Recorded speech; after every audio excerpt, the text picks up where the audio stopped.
let's see the question.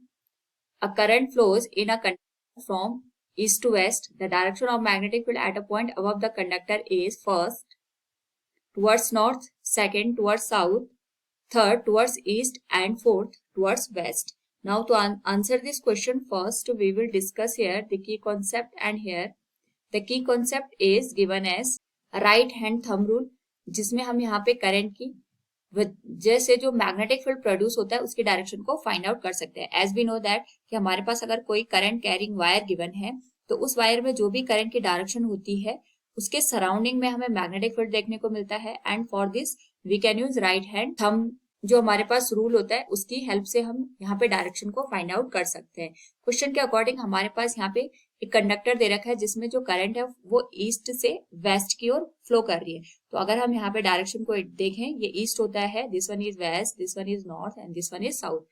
तो suppose हमने यहाँ पे कंडक्टर ले रखा है, इस कंडक्टर में जो करंट की डायरेक्शन है वो ईस्ट से यहाँ पे वेस्ट की ओर फ्लो करती है, यानी यहाँ पे जो करंट की डायरेक्शन होगी कुछ इस तरीके से इंडिकेटेड होगी.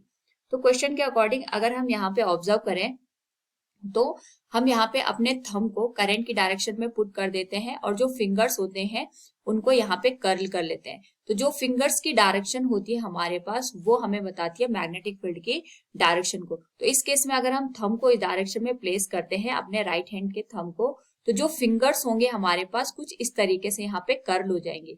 यानी अगर हम यहाँ पे कंडक्टर के अपवर्ड डायरेक्शन में देखेंगे तो जो फिंगर्स होंगी कुछ इस तरीके से यहाँ पे कर्ल होके हमें जो डायरेक्शन होगी वो यहाँ पे इनवर्ड को इंडिकेट करेंगे. यानी अगर हम यहाँ पे बात करें कि हमारे पास जो डायरेक्शन होगी, जैसे हमने इसको ईस्ट वेस्ट कंसिडर किया है, जो इनवर्ड और आउटवर्ड वाली डायरेक्शन होगी उसको हम नॉर्थ और साउथ से यहाँ पे इंडिकेट करेंगे. तो अगर हम थंब को यहाँ पे ईस्ट से वेस्ट की डायरेक्शन में पुट करते हैं तो जो फिंगर्स होंगे इनवर्ड डायरेक्शन को इंडिकेट करेंगे. इनवर्ड का मतलब ये हो गया कि हमारे पास जो डायरेक्शन है वो नॉर्थ की ओर यहाँ पे इंडिकेटेड होगी. So from the notion we can say here the magnetic field at a point above the conductor is towards north. Option first will be the right answer. Hope all you understood it. Thank you and best of luck.